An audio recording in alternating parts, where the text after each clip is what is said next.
प्रदेश के उप मुख्यमंत्री अरुण साव राजनांदगांव में प्रशासन, पुलिस, प्रेस और पब्लिक के संयुक्त तत्वावधान में दिग्विजय स्टेडियम में आयोजित सद्भावना क्रिकेट लीग प्रतियोगिता के उद्घाटन करी। ये मौका में अरुण साव कही कि प्रधानमंत्री नरेंद्र मोदी के नेतृत्व में प्रदेश में खेल के विकास पर लगातार विशेष अभियान चलाए जाते हैं।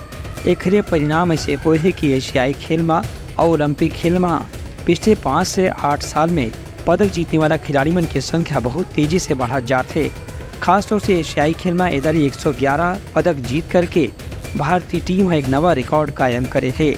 ऐसे ओलंपिक खेल में भी अब भारत के पदक की संख्या बढ़ा जाते। दिग्विजय स्टेडियम में सद्भावना क्रिकेट लीग B4 के आयोजन में सम्मिलित होने का आमंत्रण मिला था। उस प्रतियोगिता में शामिल होने आया हूं।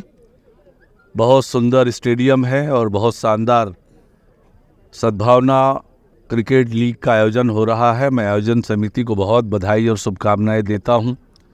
हम सब खेलों के महत्व को जानते हैं और आज हमारे प्रधानमंत्री माननीय नरेंद्र मोदी जी खेलो इंडिया के माध्यम से देश में खेल और खिलाड़ियों को आगे बढ़ाने का लगातार काम कर रहे हैं और निश्चित रूप से आने वाले समय में अंतर्राष्ट्रीय स्तर पर भारत अच्छा खेल का प्रदर्शन करेगा और अच्छा हमारे खिलाड़ियों को एक अवसर मिलेगा कि वे अपनी प्रतिभा, अपना खेल का प्रदर्शन अंतर्राष्ट्रीय स्तर पर कर देश का मान सम्मान बढ़ा सके। इस बीच पुनखर कैनेडेसी की प्रदेश में खेल पर एक अच्छा वातावरण बनाए के कोशिश करे जाते।